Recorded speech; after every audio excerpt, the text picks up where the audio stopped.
누가복음 24장 13절 말씀.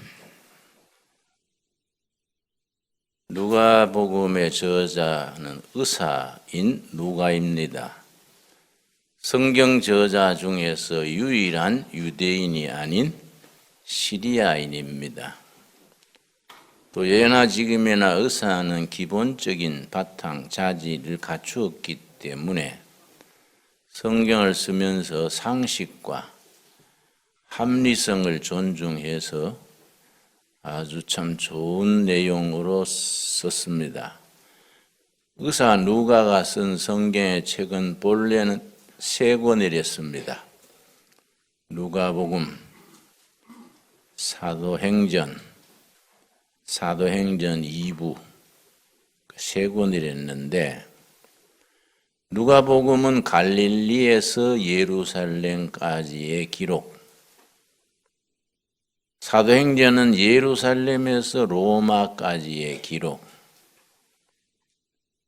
사도행전 2부는 로마에서 땅끝까지, 스페인, 인도까지 당대에 뻗어나갔었습니다.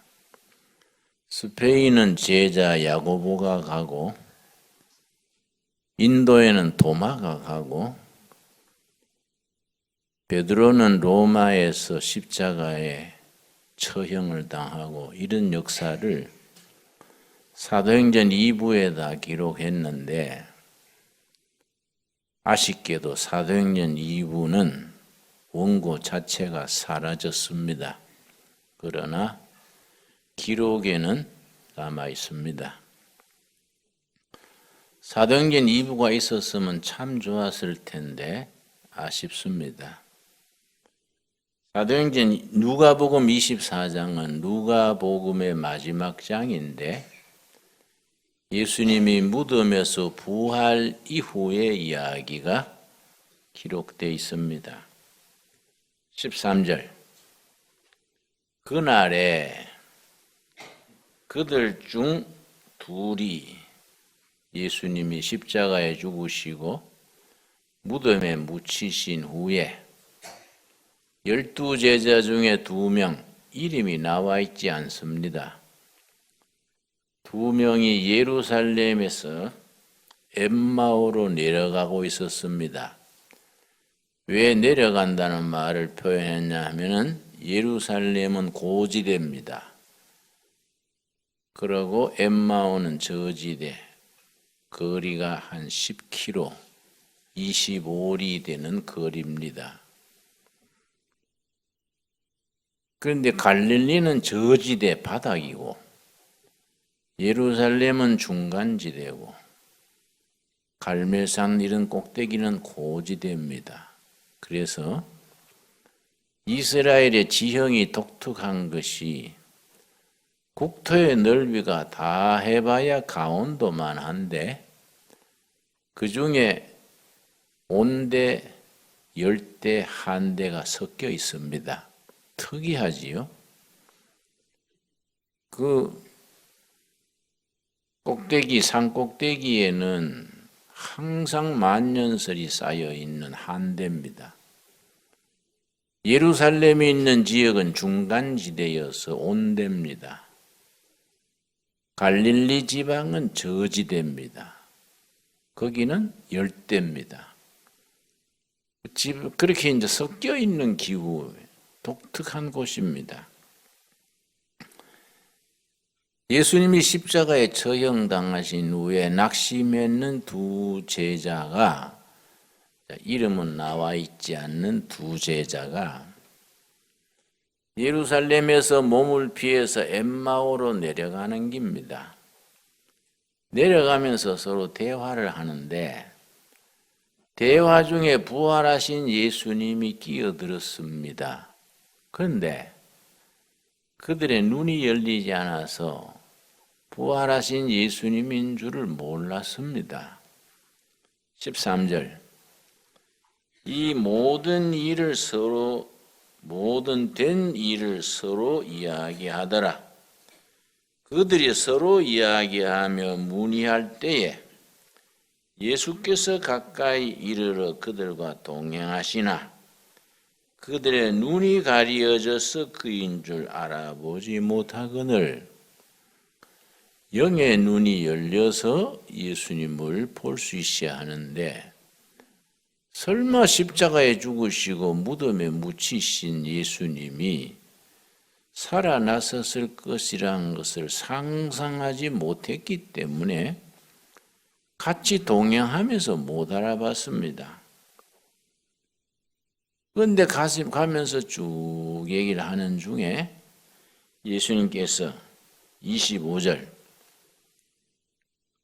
이르시되 미련하고 선지자들이 말한 모든 것을 마음에 더디 믿는 자들이여 영의 눈이 가리워서 깨닫지 못하는 미련한 자들이여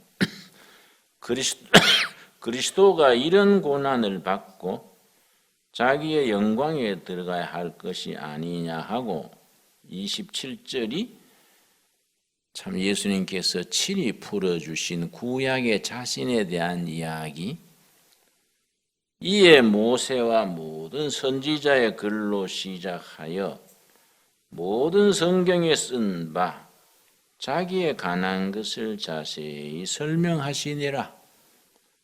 모세오경에서부터 시편 예언서에 예수님에 대한 예언이 부지기수로 이어지지요.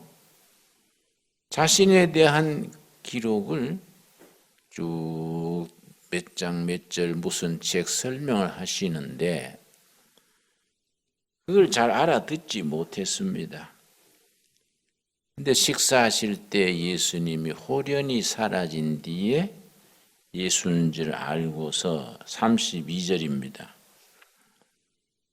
그들이 서로 말하되 길에서 우리에게 말씀하시고 우리에게 성경을 풀어주실 때에 우리 속에서 마음이 뜨겁지 아니하더냐. 예수님이 사라진 뒤에서 그들이 깨닫고 아이고 예수님을 모시면서 몰랐구나. 구약 성경의 말씀을 하나하나 자신에 대한 글을 풀어주실 때에 우리 마음이 뜨겁지 않더냐. 말씀을 들을 때 마음이 뜨거워져야 됩니다. 새로워지고 뜨거워지고 성령의 임재하심을 누릴 수 있어야 합니다. 그리고 누가복음 24장 끝부분에 가서 예수님의 유언에 해당되는 말씀이 49절입니다. 제자들에게 예수님이 말씀하시기를 49절 누가복음 24장 49절이 중요한 것은 이 49절이 그대로 사도행전 1장 첫 부분에 기록되어 있기 때문에 누가복음과 사도행전의 저자가 같은 사람이다. 그것을 밝히는 하나의 자료가 됩니다. 누가복음의 결론을 사도행전의 서론으로 썼습니다. 49절 볼지어다 내가 내 아버지께 약속하신 것을 너희에게 보내리니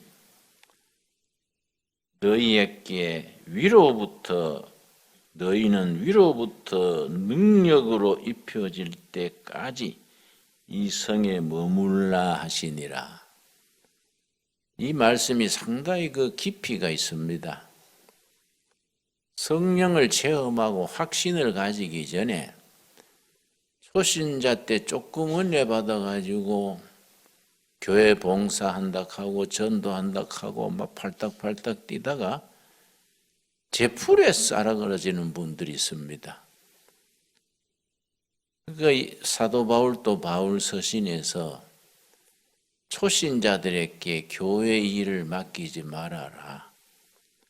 영적으로 많이 성숙된 뒤에 맡겨야 감당을 하지. 초신자가 첫 열심으로 열심을 낸다고 이 일 저 일 맡기면 나중에 감당을 못 해가지고 딴소리하고 그만 분위기가 깨뜨려집니다. 그래서 기다려라. 위로부터 하늘로부터 오는 능력으로 힘입을 때까지 이 성에 머물라. 이 성에서 움직이지 말고 기다려라. 사도행전 1장 3절입니다. 사도행전 1장 3절. 그 말씀이 사도행전 1장에서 되풀이 됩니다. 1장 3절 말씀.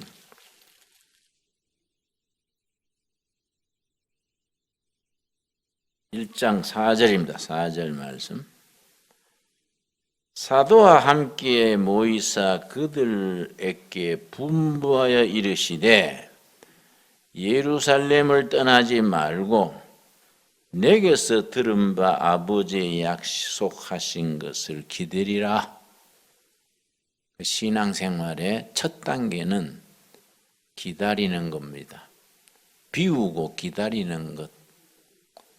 조급하게 하나님이 일한다고 너무 조급증으로 나서다가 오히려 낙심하기 쉽습니다. 아버지가 약속하신 것 위로부터 오는 것을 기다려라. 그건 뭐이냐? 5절에 가서 아버지의 약속하신 것 위로부터 올 것이 뭐라는 것을 밝혀줍니다. 5절. 요한은 물로 세례를 베풀었으나 너희는 몇 날이 못되어 성령으로 세례를 받으리라 하셨느니라. 아버지 약속하신 게 뭡니까? 위로부터 오는 것, 약속하신 것. 성령. 성령이 임할 때까지 기다려라. 그런데 6절이 제자들의 비극입니다. 예수님이 묻히시고 부활하신 때까지 예수님의 정체성, 그걸 요즘 말로 아이덴티티, 정확하지 않는 겁니다. 예수님을 바로 이해하지 못하고 성천하시기 몇 분 전까지 예수님을 잘 파악을 못했습니다. 이스라엘 민족에 해방시켜 주실 지도자로. 유대인들의 메시아관 자체가 백마를 타고 100만 대군을 거느리고 와서 이스라엘 민족을 위대하게 해주실 분, 그런 메시아를 기다렸는데 실제 예수님은 그런 예수님이 아니거든요. 뭐 이런 메시아가 어디 있냐 하고 십자가에 못 박은 거지요. 그러니까 마지막 순간까지 제자들에게 예수님이 뭘 물으시느냐? 민족을 해방시켜주는 정치적, 민족적 지도자로서 예수님을 기대한 겁니다. 그 6절입니다. 1장 6절. 그들이 모였을 때 예수께 여쭈어 이르되 주께서 이스라엘 나라를 회복하심이 이때니까? 로마 식민지에 있는 이스라엘 백성을 로마 제국으로부터 해방시켜서 독립국이 돼서 세계를 통치하는 위대한 국가로 만들 주실 때가 지금입니까? 참 엉뚱한 질문하는 거지요. 지금 또 그런 예가 많습니다. 예수님을 어떻게 믿느냐? 예수를 누구라 하느냐? 그 질문은 끝까지 살아있는 질문이지요. 정치적인 지도자냐, 인간의 해방자냐, 치료하시는 의사냐, 예수님을 누구로 알고 믿느냐? 참 중요한 단어입니다. 마지막 순간까지 이 민족을 해방시켜 주실 날이 지금입니까? 그렇게 묻습니다. 신앙생활이 조금 잘못 나가면은 예수님의 정체성, 본질을 오해하기 쉽습니다. 예수님 자신이 아이덴티티, 정체성이 무엇이냐? 그걸 확실히 해야 합니다. 다시 말씀드려서 제자들이 마지막 순간까지 그걸 오해했다는 것. 자, 예수님께서 뭐라고 대답했습니까? 7절. 이르시되 때와 시기에 관하여는, 이런 단어들이 참 중요합니다. 성경 읽을 때 한 단계 더 깊이 읽어야 하는 것이, 때와 시기에 관하여는 할 때에, 때는 헬라어로 카이로스, 시기는 크로노스입니다. 카이로스나 크로노스에 대해서는 너희가 알 바 아니다. 그건 하나님이 알아서 하실 일이다. 카이로스는 하나님의 때, 크로노스는 사람의 때.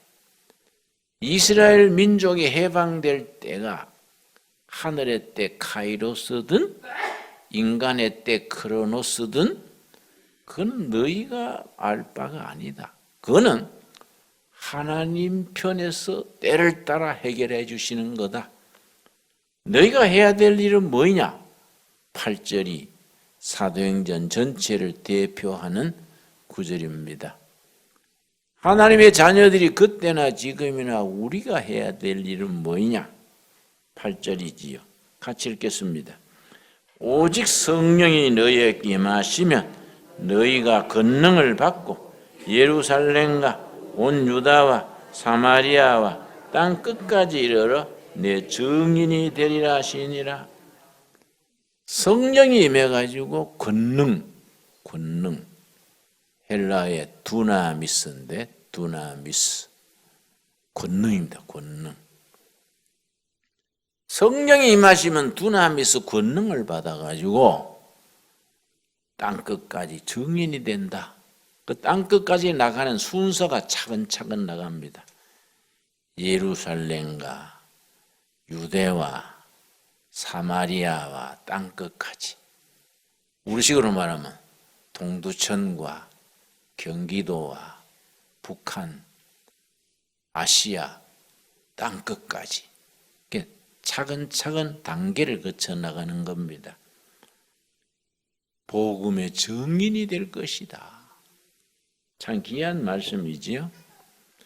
다시 말씀드리거니와 예수님에 대해서 오해하기 쉽고, 우리가 신앙생활을 하면서도 영적인 번지수를 잘못 짓기가 쉽습니다. 요새 나라가 뒤숭숭하고, 특별히 경제가 문재인 정권이 들어선 지 딱 2년 지나서 3년째 들어갔는데, 금년 경제 통계는 마이너스 1.3으로 아주 정부 발표 자체가 그래 나왔습니다. 마이너스 1.34. 미국도 플러스고 일본도 플러스고 중국까지도 지금 마이너스는 아닌데 한국만 지금 마이너스 1.4. 그래서 교회도 우리가 긴축해야 되고, 여러분 지금 한 3, 4년은 어려운 고비를 넘긴다 생각하셔야 됩니다. 지출을 줄이고 더 열심히 기도하고 응답받고 어려운 시기를 지혜롭게 제쳐나갈 수 있어야 합니다. 그냥 막 덤벙덤벙하면 불경기 때는 치명타를 입기 쉽지요. 우리가 하나님께서 이 나라를 자비를 베푸셔서 아시아에서 처음 성공한 기독교 한국교회인데, 우리나라 미래에 큰 희망을 주는 교회가 돼야 되지 않겠습니까? 요즘 북한 문제가 너무 국제적인 문제로 떠오르니까 너무 국민의 관심이나 청와대의 관심이 북한에 기울어져 있습니다. 반대하던 쪽이든 찬성하던 쪽이든 지나치게 거기에 관심을 가집니다. 영적으로 크게 보면은 때를 따라 하나님께서 다 선한 길로 인도해 주실 줄로 믿습니다. 때와 시기에 대해서는 너희가 신경 쓰지 말아라. 카이로스든 크로노스든 너희가 거기에 매이지 말아라. 그건 하나님의 장중에 있다. 너 할 일은 성령 받고 열심히 전하고 기도하고 응답받고 하나님의 자녀답게 제자리를 지켜라. 이게 사도행전의 시작의 글입니다. 그걸 구체적으로 일러주는 말씀이 1장 8절이지요. 1장 8절을 한번 같이 읽겠습니다. 오직 성령이 너희에게 임하시면 너희가 권능을 받고 예루살렘과 온 유다와 사마리아와 땅 끝까지 이르러 내 증인이 되리라 하시니라. 이런 말씀 사도행전을 대표하는 말씀이니까 암송하고 있어야지요. 아까 북한 얘기 나왔습니다마는 4월 13일이지요. 날짜가 4월 13일. 지금 오늘이 4월 25일입니까? 26일입니까? 날짜 가는 것도 헷갈리네. 4월은 4월인데 좌우지간에 4월 28일이나 됐네요. 예. 28일. 14일이면 14일 전이지요. 13일이면 4월 13일에 이스라엘 비행기 8대가 지중해로 돌아가지고 시리아로 우회해서 들어가서 미사일 공장 핵시설을 아주 잿더미로 만들었습니다. 보름 전이지요. 거기서 17명의 그 미사일 핵무기 만드는 전문가가 17명이 죽었는데 그 중에 반수가 북한 기술자예요. 북한 사람이 그 시리아 와가지고 미사일 만들고 핵무기 만드는 그 하다가 이스라엘 폭격기에 폭사한 겁니다. 그러니까 해결은 딴 데서부터 엉뚱해서 나오는 거지요. 그러니까 이런 시국 문제, 북한 문제 너무 우리가 염려하고 나라가 금방 망할 듯이 그렇게 살 게 아니지요. 하나님이 때와 기한에 대해서는 하나님의 손안에 있다. 우리 시대에 그걸 믿어야 됩니다. 그러니까 우리 하노이에서 트럼프하고 김정은 회담할 때 그렇게들 걱정했지 않습니까? 특별히 한국의 보수층은 트럼프가 우리 북한에다가 나라 팔아먹으면 어떡하냐? 그냥 막 헐값에 넘기면 어떡하냐? 별소리 다 하더라고요. 요새는 그 유튜브 때문에 진하게나 한마디씩 하니까 그거 너무 또 발언을 많이 해도 햇소리가 많아요. 그래서 나는 그 보수 측에 나라 걱정하는 사람들 모이면은 목사님이 나라 장래에 대해서 어떻게 생각하십니까? 곧 나라가 이거 공산화되는 거 아닙니까? 그래서 아마 그렇게 호들갑들 떠지 마세요. 우리나라는 공산화될 시기는 다 넘겼으니까. 그럼 지금은 왜 이렇습니까? 사람도 살다가 몸살하는데 몸살하고 회복하면 되지. 날씨도 태풍이 오잖아. 태풍이 안 왔으면 좋겠다 싶으지만은 태풍이 부는 게 좋은 점이 있습니다. 태풍이 불면요 바닷물도 확 다 뒤집어집니다. 미세먼지 같은 것도 싹 갖고 태평양으로 가져가 버립니다. 태풍이 한 번씩 불어야 공기가 깨끗해지고 바닷물도 깨끗해지고 그거 다 필요한 겁니다. 그러니까 정부가 하는 거 북한 저런 것도 우리나라가 민족이 몸살 앓는다 생각하고 이게 지나가는 바람으로 알아야지 망할 것으로 알고 그러면 안 되지요. 그러니까 트럼프하고 김정은하고 하노이에서 만났는데 김정은은 의기양양해가지고 지난번에 트럼프하고 대해 보니까 만만한 것 같아서 35살이 뭔 경험이 있습니까? 트럼프는 내가 요리할 수 있다. 거기에 또 우리나라 또 정부에서 바람을 넣어가지고 이기양양 해가지고 왔는데 트럼프가 뭐 김정은이 그 연변 핵 기지 이걸 우리가 폐쇄하겠습니다. 뭐 큰 거 하는 듯이 그러니까 트럼프가 문서를 내놓은 거예요. 딱 신의주 앞바다에 있는 그 독가스 공장이 있습니다. 화학 무기 제조 공장. 평양 부근에 있는 새로 세워진 미사일 조립 공장. 다른 비밀 핵 무기 공장이 3군데나 있습니다. 지하에.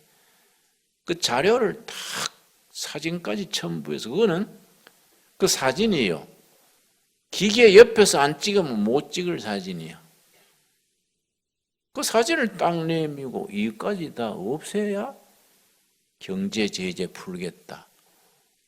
그러니까 김정은이 할 말이 없지요. 그것도 모르는 줄 알았는데 다 사진을 내놓으니까 이까지 해결해야 경제 제재를 풀겠다. 그러니까 할 말 없지요. 그걸 빈손 들고 갔지 않습니까? 그러니까 우리가 하나님께서는 알아서 하신다 믿어야 돼요. 이번에 하도 대책이 없으니까 러시아 쪽에 좀 혜택 보려고 이번 줍니까? 러시아 푸틴을 브라디보스톡에서 만났지 않습니까? 큰 기대를 하고 미국이 경제를 안 풀어도 러시아가 좀 풀어주면 그 부탁으로 갔는데 푸틴이 딱 잘랐어요. 내가 유엔 안보리 5나라 중에 상임이사. 내가 그걸 유엔 결의를 어길 수는 없지. 그런 게 뭐 할 말이 있습니까? 그 말하고 뭐 갚부리니까 브라디보스톡에 혼자 있다가 뭐 주인 가버렸는데 혼자가 어떻게 있습니까? 시간 땡겨가 왔지요. 응? 그러니까 이런 문제는 우리가 국제적인 흐름 속에서 하늘의 하나님이 때를 따라 이 나라를 사랑하셔서 좋은 길로 인도하실 줄로 믿어야 되지요. 우리는 뭐 세상이 뒤숭숭하고 복잡할수록 하나님 의지하고 열심히 기도하고 중복 기도하고 텔레비에 혹시 보셨습니까? 그 김정은 그 국무위원장이 푸틴하고 얘기하는데 한마디씩 하고 씩씩거리는 거야. 체중이 불어나서. 나보다 키가 2cm 큰데 나는 지금 65kg입니다. 그 친구는 135kg 넘었으니 그 키 168에 체중이 135kg 넘으면 씩씩거리게 되지요. 그 체중 감당을 하겠습니까? 그냥 뭐 불안하니까 계속 밤늦게 술 마시고 또 먹고 마시고 하니까 둘의 수도원 같은 데 와서 열흘 금식하면 쪽 빠질 낀데 우리가 금식 열흘에 제일 많이 빠진 사람은 13kg예요. 보통 7kg 빠집니다. 열흘 금식에. 근데 그런 사람이 뭐 그렇게 금식을 합니까? 그 건강 가지고 어떻게 오래 지탱을 합니까? 그 젊은 사람이 그래가는 오래 못 살지요. 하나님께서 하나님 눈에 너무 거슬리면 처리하는 방식이 있습니다. 사도행전 12장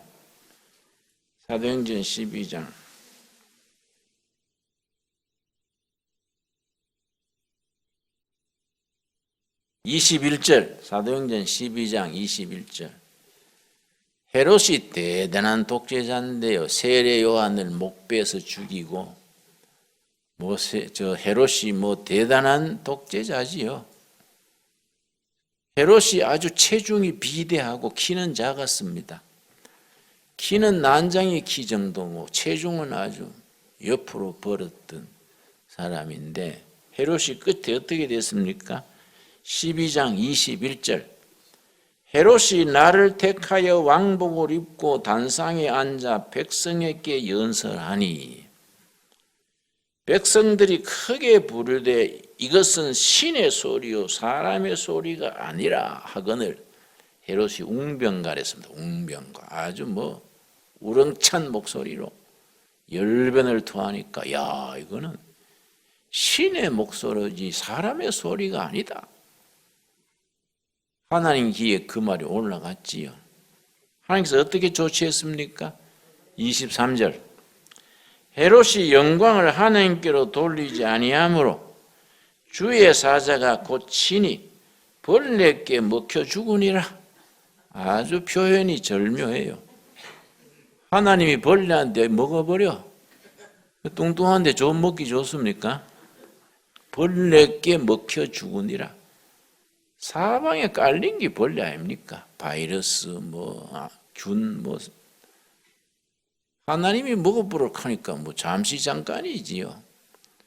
하늘 무서운 줄 모르고 그렇게 하면은 어느 날 벌레에 먹혀 죽는 겁니다. 김정은도 마찬가지지요. 그러니까 우리나라를 다스리는 사람이나 국민들이 하나님 믿고 살아야지 그걸 쳐다보고 어떻게 잘해봅시다. 그거 쓸데없는 짓이지요. 사도행전 속에 역사가 있습니다. 사도행전은 성령의 역사니까. 성령께서 주관하시는 역사가 사도행전이거든요. 성령의 행동의 역사다. 그래서 액트입니다. 영어로 액션. 성령이 액션하시는 역사. 사도행전을 뭐라고 부르냐면 성령행전.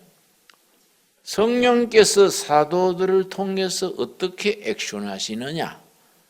근데 사도행전을 읽을 때 우리가 중요한 것은 성령님의 그 액션이 사도행전 28장에 끝난 게 아니다 이거지요.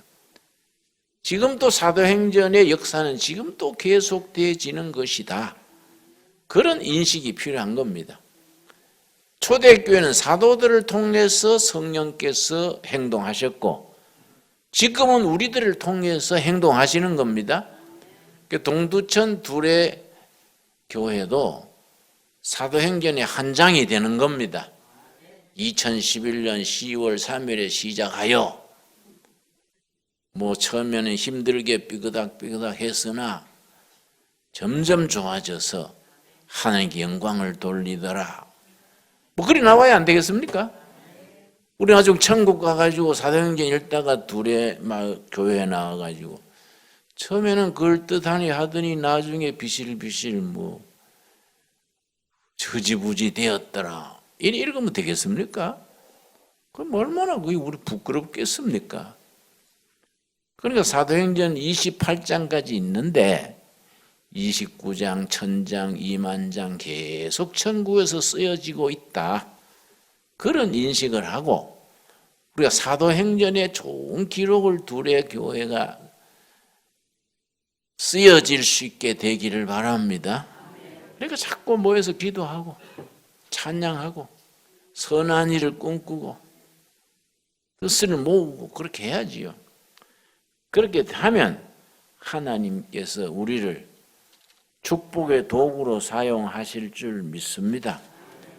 사도행전 1장에서 준비가 끝나니까 사도행전 2장 1절에서 오순절 성령 충만의 역사가 탁 나타났는데 우리 교회들이 목회자들이 잘못 생각하는 게 뭐 있느냐 하면은 다 사도행전 2장의 오순절 역사를 기다리는 겁니다. 사도행전 2장의 오순절 역사로 성령 충만한 교회 되게 해주시옵소서 그러지요. 그러나 1장에서 성령 충만한 교회가 될 수 있는 준비가 있어요. 준비. 그래서 1장이 필요한 겁니다. 1장의 준비를 거쳐서 2장의 오순절 성령 충만으로 나가는데 1장의 준비를 안 하고 2장을 바라면 안 되지요. 1장에서 준비한 것이 3가지입니다. 첫째, 14절. 여자들과 예수의 어머니 마리아와 예수의 아우들로 더불어 마음을 같이하여 오로지 기도에 힘쓰더라. 더불어. 마음을 같이하여 오로지 기도에 집중. 비슷한 말을 3번 되풀이했지요. 더불어 마음을 같이하여 오로지 합심기도, 합심기도. 먼저 절실하게 간절히 한 마음으로 기도를 열중하니까 그 응답이 온 거지요. 근데 더불어 마음을 같이하여 오로지 기도에 힘쓰는 건 빼먹고 성령 충만 그러면 안 되지요. 그렇죠? 그건 심지 않고 거둘러는 거와 같지 않습니까? 두 번째, 22절. 사도행전 1장에 준비가 몇 가지 있다고요? 3가지. 그 중에 두 번째, 22절. 항상 우리와 함께 다니던 사람 중에 하나를 세워 우리와 더불어 예수께서 부활하심을 증언할 사람이 되게 하야 하리라. 더불어 예수의 부활을 증거하는, 더불어 전도지요. 전도. 그냥 예배당 오십시오가 아니고 예수 부활을 전하는 겁니다. 더불어 예수의 부활을 열심히 전하는 겁니다. 초대교회 때는 메시지가 단순하고 분명했습니다. 예수 부활하셨다. 예수 부활하셨다. 그걸 합심해서 전한 겁니다. 세 번째, 25절. 12사도 중에 한 사람이 빠졌지요? 누가 빠졌습니까? 가룟 유다가 예수님을 배반했다가 스스로 목매어 죽었습니다. 그럼 그 자리에 이제 보충하는 거예요. 투표로 뽑습니다. 투표로 뽑아가지고 뽑히는 사람의 성령의 역사로 뽑힌다 생각한 거예요. 투표해서 된 사람은 투표를 통해서 성령이 역사하시는 것이다. 유대인들은 그렇게 생각했습니다. 사도들 자리에 대신 누굴 뽑았느냐? 자, 24절부터 봅니다. 그들이 기도로 하여 이르되 무사람의 마음을 아시는 주여, 이 두 사람 중에 누가 우리 하나님께 택하신 바 되어, 그 두 사람이 누구지요? 요셉과 마띠아, 12사람 후보를 내놓고 12사람 한 사람인 가룟 유다 자리에 요셉이라는 성도와 마띠아라는 제자를 놓고 투표를 했습니다. 그 투표에 성령이 역사하신다고 믿었습니다. 그래서 25절, 봉사와 및 사도의 직무를 대신할 자일지 보이시옵소서. 유다는 이 직무를 버리고 제 곳으로 갔나이다 하고 제비 뽑아 누구를 얻었습니까? 마띠아. 제비 뽑기로 마띠아를 얻으니 그가 11사도의 수에 들어가니라. 이건 뭐냐? 교회라는 기구를 정비하는 겁니다. 그릇을. 우리 교회로 말하면 당회, 재직회, 남전도회, 여전도회, 성가대 조직이 있지 않습니까?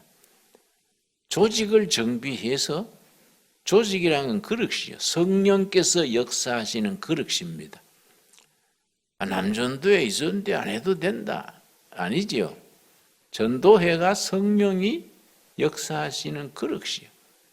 그릇이 있어야 담지 않습니까? 중요한 건 담는 내용이지 그릇은 아니지요. 근데 그릇이 없으면 또 담지를 못하지요. 성령이 역사할 수 있는 조직을 정비 딱 하고 나니까 2장 1절에 오순절 성령이 임재하신 거지요. 지금도 마찬가지입니다. 그래서 우리가 이제 그동안 8년간의 교회 세운 지 8년이라면은 개척기지요. 우리가 이제 이런저런 조직을 많이 갖추어 가지 않습니까? 이 조직이 그냥 교회에서 우리끼리 만든 조직이 아니라 성령께서 앞으로 사용하실 그릇이라는 것을 이해하실 수 있기를 바랍니다. 그 맡은 자리에 그래서 충실해야 돼요. 1, 2월 달에 하다가 뭐 5월 지나면 희미하게 하다가 여름 지나면 뭐 잊어버리고 그냥 아무 역할 안 하고 지나가 버리면 그 교회는 그 조직이 죽으니까 성령께서 역사하실 그릇이 없는 셈이지요. 사도행전 1장의 세 가지 준비 꼭 마음에 새길 수 있기 바랍니다. 우리 기도하겠습니다. 하나님 감사합니다. 때를 따라 도우시는 아버지 은혜로 우리가 동두천 세목걸에 2011년 교회를 세우게 하시고 더불어 마음을 같이하여 합심해서 기도하며 예수 부활을 믿고 전하며 교회로서의 기구를 하나하나 갖춰왔습니다. 사도행전 2장의 오순절 성령 역사가 임하여 주시옵소서. 그리하여 정말 하나님이 기뻐하시는 교회 중의 교회, 백성이 믿고 따를 수 있는 교회를 이루게 하옵소서.